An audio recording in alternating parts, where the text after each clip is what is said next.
আসসালামু আলাইকুম ওরহমতুল্লাহি ওয়াবারাকাতুহু। সমস্ত প্রশংসা আল্লাহ সুবহানাহু ওয়া তাআলার এবং অগণিত দুরূদ রাসূল সাল্লাল্লাহু আলাইহি ওয়াসাল্লামের উপর। আলহামদুলিল্লাহ, দেখতে দেখতে হচ্ছে রমাদান চলে আসলো এবং রমাদানের একদিন অলরেডি চলেও গেল। আলহামদুলিল্লাহ, হয়তো আমরা অনেকে এটাকে ভালোভাবে ব্যবহার করতে পারছি অথবা অনেকে ব্যবহার করতে পারিনি। যারা পেরেছে আলহামদুলিল্লাহ, বাকি দিনগুলো আমরা ভালোভাবে ব্যবহার করার চেষ্টা করব। আর যারা ব্যবহার করতে পারেনি তারা তো অবশ্যই ভালোভাবে চেষ্টা করব যেন পরবর্তী দিনগুলা খুব ভালোভাবে আমরা ব্যবহার করতে পারি, মাফ চেয়ে নিতে পারি আল্লাহ সুবহানাহু ওয়া তাআলার কাছে, মাফটা কনফার্ম করতে পারি।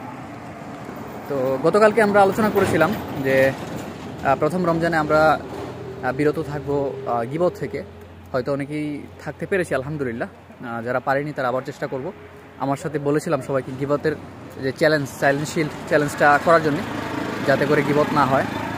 রামাদানে আসলে একটা ব্যাপার কি, যে আমরা রামাদান মাসে সবাই কি করি, যে যত হালাল যে কাজগুলো আছে, জায়েজ যে কাজগুলো আছে, আল্লাহ সুবহানাহু ওয়া তাআলার সন্তুষ্টির জন্য ওই কাজগুলো থেকে আমরা বিরত থাকি।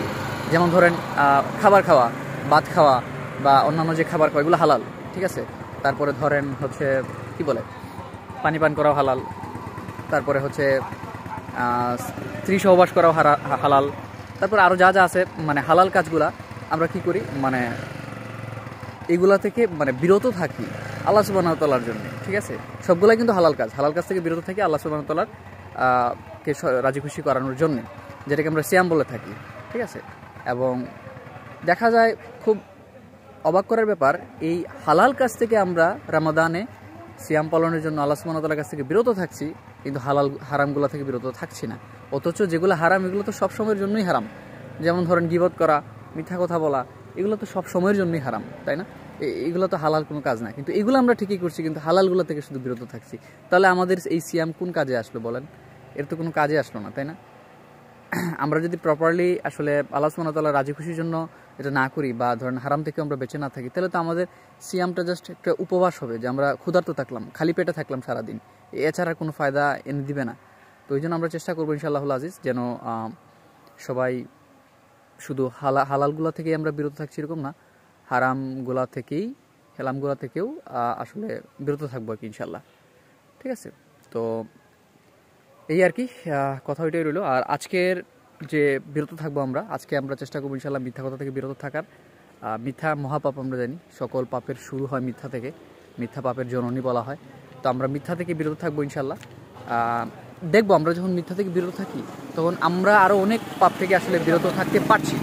সেজন্য আসলে আজকের যে আমাদের চ্যালেঞ্জ থাকবে ইনশাল্লাহ, আমরা মিথ্যা কথা থেকে বিরত থাকবো এবং প্রতিটা টাইমে সিনসিয়ার থাকবো, যেন আমার দ্বারা মিথ্যা কথা হয়ে যাচ্ছে কিনা, বা অন্য একজনের মিথ্যা আমি শুনছি কিনা। প্রয়োজন নেই, কোনোটাই করার প্রয়োজন নেই।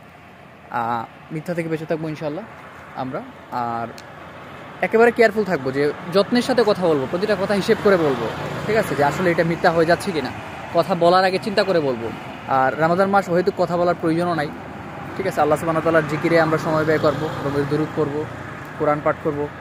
সো হয়তো প্রয়োজন নাই টাইম ওয়েস্ট করার।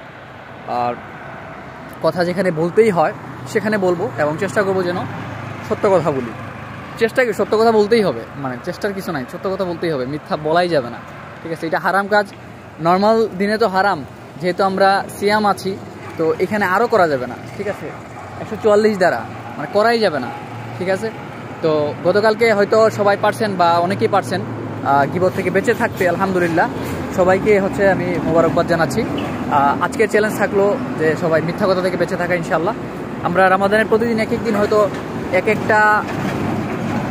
একটা মানে বাজে অভ্যাস থেকে আমরা বিরত থাকবো ইনশাআল্লাহ। তো আজকে যেমন মিথ্যা কথা থেকে বিরত থাকছি, তো ইনশাআল্লাহ দেখা হবে আগামীকালকে। সবাই ভালো থাকুন, সুস্থ থাকুন, আমার জন্য দোয়া করবেন। আসসালামু আলাইকুম ওয়া রাহমাতুল্লাহি ওয়া বারাকাতুহু।